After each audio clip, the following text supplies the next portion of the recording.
देखो स्टूडेंट, चौथा मेथड जौन सा हमने करना है लीनियर मेजरमेंट, हम डिटेल में क्या पढ़ रहे हैं, सिंपल सर्कुलर कर्व पढ़ रहे हैं। सिंपल सर्कुलर कर्व के मेथड्स होते हैं कैसे हम उनको सेट करना। एक होते हैं लीनियर मेजरमेंट से के थ्रू हम उसको सेट करते हैं, एक होते हैं tangential angle using theodolite. Linear measurement में हमने जो लास्ट मेथड आज कवर अप करना है वो कौन सा है, by taking offset from chord produced. देखो इसके अंदर स्टूडेंट देखो दो वर्ड यूज किए गए हैं, एक वर्ड यूज किया गया ऑफसेट, दूसरा वर्ड यूज किया गया कॉर्ड। देखो ये जो ऑफसेट और कॉर्ड, ये दो चीजें जो सी है हमने इसके अंदर मेन जो हमारा कैलकुलेशंस करनी है इनके लिए ही करनी है। हमने ऑफसेट्स कैलकुलेट करने होते हैं और कॉर्ड कॉर्ड की सारी डिटेल कैलकुलेट करनी होती है। देखो कॉर्ड, अब पहले मैं जस्ट ओवरव्यू दे देता हूँ। कॉर्ड जो सी है, कॉर्ड अगर हम कॉर्ड की बात करें तो कॉर्ड जो सी है सब कॉर्ड भी हो सकती है, और कॉर्ड जो सी है वो फुल कॉर्ड भी हो सकती है। कॉर्ड की अगर हम मैंने दो चीजें इसमें लिखी हैं, ऑफसेट फ्रॉम कॉर्ड प्रोड्यूस्ड। एक वर्ड लिखा है ऑफसेट, एक लिखा है कॉर्ड। अभी जो कॉर्ड पहले वर्ड लिखा है, ये जो कॉर्ड लिखा है पहले हम इसके बारे में अगर थोड़ा कर लें डिस्कस। कॉर्ड जो सी है वो कॉर्ड सब कॉर्ड भी हो सकती है, और वो कॉर्ड फुल कॉर्ड भी हो सकती है। ठीक है, पहले समझ लो। सब कॉर्ड भी हो सकती है, फुल कॉर्ड भी हो सकती है। फुल कॉर्ड को हम फुल कॉर्ड को हम सब कॉर्ड प्रोड्यूस्ड कॉर्ड भी कह सकते हैं। कंफ्यूज नहीं होना। फुल कॉर्ड को हम सब कॉर्ड प्रोड्यूस्ड कॉर्ड भी कह सकते हैं। मतलब कॉर्ड दो तरह की है, एक सब कॉर्ड है, एक फुल कॉर्ड है। फुल कॉर्ड को आप सब कॉर्ड प्रोड्यूस्ड भी कह सकते हो। दूसरी चीज क्या है, ऑफसेट है। तो इसके अंदर बेसिकली हमने कॉर्ड्स की सारी डिटेल कैलकुलेट करनी होती है, और उसके रिस्पेक्टिव ऑफसेट्स कैलकुलेट करने होते हैं। क्यों? क्योंकि हमने ऑफसेट फ्रॉम कॉर्ड प्रोड्यूस लेने हैं, हमने कॉर्ड से ही ऑफसेट लेने हैं। तो दो चीजें हमें इसके अंदर कैलकुलेट करनी पड़ती हैं, एक ऑफसेट्स करने पड़ते हैं, एक कॉर्ड्स करनी पड़ती हैं। सबसे पहले हम अगर इसकी सिंपल, मैं आपको पहले सिंपल समझा, देखो मैंने आपको पहले बताया था कल, एक तो आपको प्रोसीजर आना चाहिए और एक आपको न्यूमेरिकल आना चाहिए। न्यूमेरिकल से आपको पता लग जाएगा उसके क्या फार्मूले होते हैं, कैसे उसकी कैलकुलेशन करके उसको ग्राउंड पे ले करते हैं। सबसे पहले देखो, अगर आपको ये डायग्राम दिख रहा है, ये डायग्राम सबको दिख रहा है, ये डायग्राम दिख रहा है। हाँ जी सर। अब इसके अंदर क्या है, देखो ध्यान से, ये क्या है, ये आपका फर्स्ट टेंजेंट है, जिसे हम रियर टेंजेंट भी कहते हैं, ए से बी। ये बहुत बड़ी फिगर बनेगी, ये पूरी बड़ी फिगर बनाई नहीं गई, पार्ट बनाया गया। ए से टुवर्ड्स बी जा रहे हैं, बी जौन सा पॉइंट ऑफ इंटरसेक्शन। उसके बाद पहले जस्ट ओवरव्यू ले लेते हैं, बाद में हम डिस्कस करेंगे कैसे क्या चीज करी गई है। उसके बाद ये टी वन क्या है, ये फर्स्ट टेंजेंट पॉइंट है। T one is the first tangent point. अब आपको देखो ये डार्क करी हुई है मैंने, ये डार्क लाइन दिख रही है जो ये ब्लू ब्लू करके डार्क करी गई है।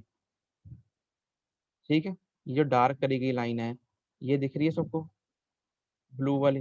हाँ जी सर। ये आपकी मेन जो है, आपकी मेन सर्कुलर कर्व है, जिसको हम सर्कुलर आर्क या सर्कुलर कर्व कह लो। ये चीज हमने बनानी है। ये जो आपको ब्लू करके डार्क करके शो किया गया, ये चीज हमने बनानी है, ये चीज हमने ग्राउंड पे सेट करनी है। सारी कैलकुलेशन इसको बनाने के लिए करनी है। तो अब इसके अंदर देखो, इसके अंदर टर्म्स यूज होती हैं। इसके अंदर देखो, यहाँ पे पहले प्रोसीजर पढ़ेंगे। Setting out simple circular curve by taking offset from chord produced. Offset from chord produced. तो सबसे पहले मैं आपको सिंपल बता देता हूँ। अब इसको ना इन्होंने एक फिगर्स के फॉर्म में डिस्कस करेंगे पहले, तो आपको इजी रहेगा।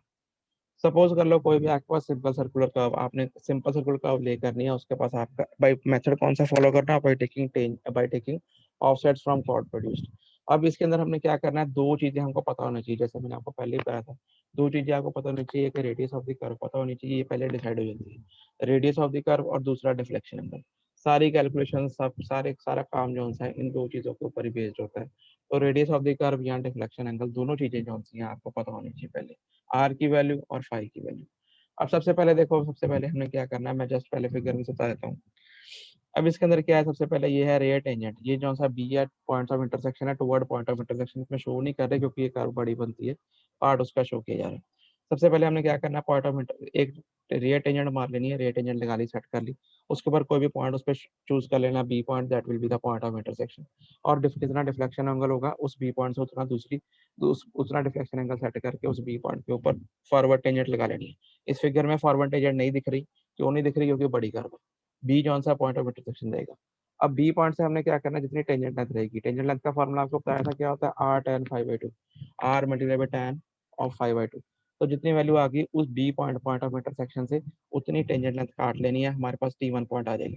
क्लियर है, ये टी वन पॉइंट आ जाएगा। T1 पॉइंट तक हम पहुंच गए। क्लियर है? ये तो हमने जितना कैसे कल किया था वैसे ही सेम वही चीज है।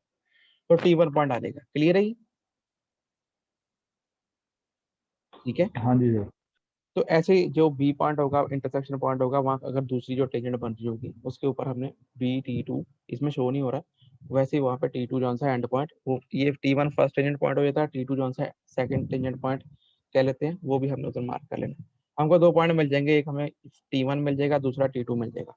तो हम एक तरफ से शुरू कर लेंगे, हम T1 से शुरू कर लेंगे। क्लियर है?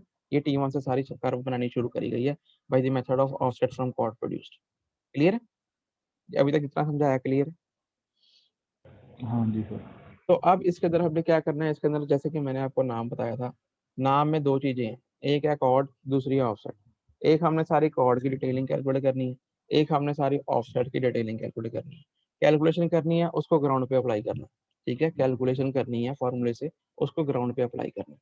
सबसे पहले मैं, अब इन्होंने ये जो एग्जाम्पल दिया है, पहले इसके अंदर डायरेक्टली कैलकुलेटेड वैल्यूज दी हुई है, डायरेक्टली कैलकुलेटेड वैल्यूज दी गई हैं कि कितनी कितनी ऑफसेट की लेंथ रहेगी, कितनी कॉर्ड की लेंथ रहेगी, कितनी सब कॉर्ड की लेंथ रहेगी। पहले हम इन्हीं वैल्यू से समझ लेते हैं ये कैसे बनानी है, फिर उसके बाद ये वैल्यूज कैसे कैलकुलेट करनी है, ऑफसेट कैसे निकालने, कॉर्ड कैसे निकालनी है, ये हम, ये फार्मूले से कैलकुलेशन होती है, ये हम न्यूमेरिकल की फॉर्म में कर लेंगे। ठीक है। तो सबसे पहले हम डायरेक्टली वैल्यू से समझ लेते हैं कि हमारे पास वैल्यू निकल गई है, और वैल्यू निकलने के बाद हमने कर्व ग्राउंड पे कैसे सेट करनी है, पहले हम प्रोसीजर समझ लेते हैं। उसके बाद वो वैल्यूज आई कैसे, किन फार्मूले से आई, वो आपको न्यूमेरिकल से पता लगेगी, तो वो हम न्यूमेरिकल में डिस्कस करेंगे इसके साथ ही। ठीक है। सबसे पहले देखो, सबसे पहले इसके अंदर क्या है, सबसे पहले अब अगर फिगर देखी जाए, फिगर में सबसे पहले देख लो फिगर में क्या है। देखो ये C1 सबको दिख रहा है, C1 सबको दिख रहा है। हाँ जी सर।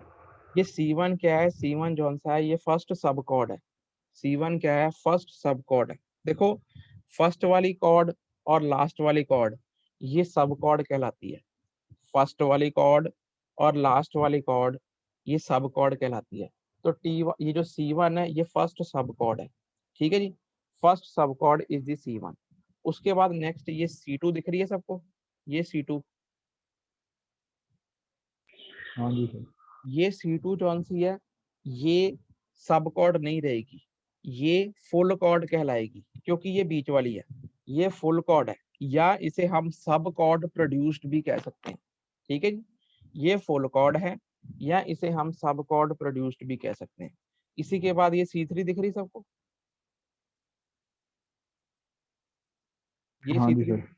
ये भी हमारी क्या है, फुल कॉर्ड है, या इसे हम सब कॉर्ड प्रोड्यूस कह सकते हैं। ऐसी एंड तक पहुंच जाना है, जो एंड वाली होगी वो भी सब कॉर्ड कहलाएगी, फर्स्ट वाली और एंड वाली कॉर्ड जो सी सब कॉर्ड कहलाएगी। इंटरमीडिएट जितनी है वो सारी सब कॉर्ड प्रोड्यूस्ड या फुल कॉर्ड कहलाएंगी। ठीक है।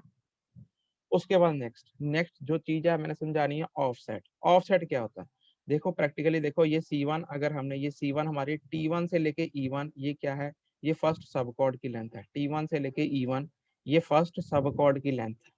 क्लियर, क्लियर है? T1 से लेके E1 फर्स्ट सब कॉर्ड की लेंथ है, जिसे हम C1 कह रहे हैं। क्लियर, हाँ जी क्लियर। सर।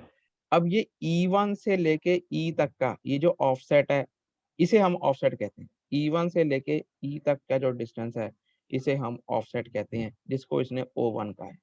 ठीक है, ठीक है, ठीक हाँ है जी जी। सर।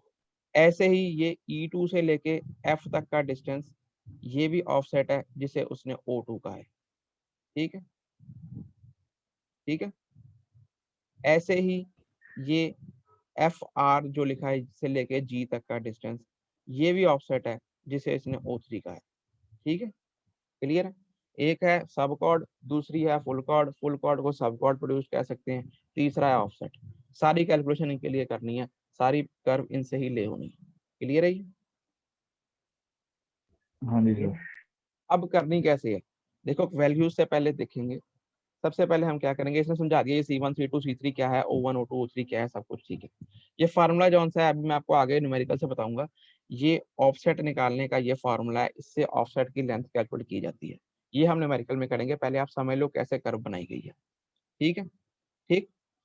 तो कैसे बनाएगी, सबसे पहले देखो, locate the tangent point T1 at the distance of 133.59। अब इन्होंने टेंजेंट लेंथ ले ली 133.59, तो यहाँ पे T1 जो सा इंटरसेक्शन पॉइंट बी से लेकर T1 का डिस्टेंस जो सा आ गया 133.59। तो बेसिकली आपका T1 पॉइंट लग गया। क्लियर है? इससे आपने ये समझना, T1 पॉइंट लग जाएगा, R tan 5/2 करके निकाला हुआ ये, ठीक है। हाँ जी सर। तो T1 हमारा लग गया। अब हम इस लेफ्ट साइड से शुरू कर लेंगे, T1 पॉइंट से कर्व बनानी शुरू कर लेंगे। उसके बाद क्या लिखा है, mark the point E1 along the first tangent such that T1 E1 is equal to इतना। तो अब देखो, सबसे पहले हमने क्या निकालनी है, फर्स्ट सब कॉर्ड की लेंथ निकालनी है। फर्स्ट सब कॉर्ड की लेंथ निकालनी होती है। फर्स्ट सब कॉर्ड की लेंथ जब निकल गई, जितनी फर्स्ट सब कॉर्ड की लेंथ आ गई, उतनी लेंथ हमने T1 से लेके उतनी लेंथ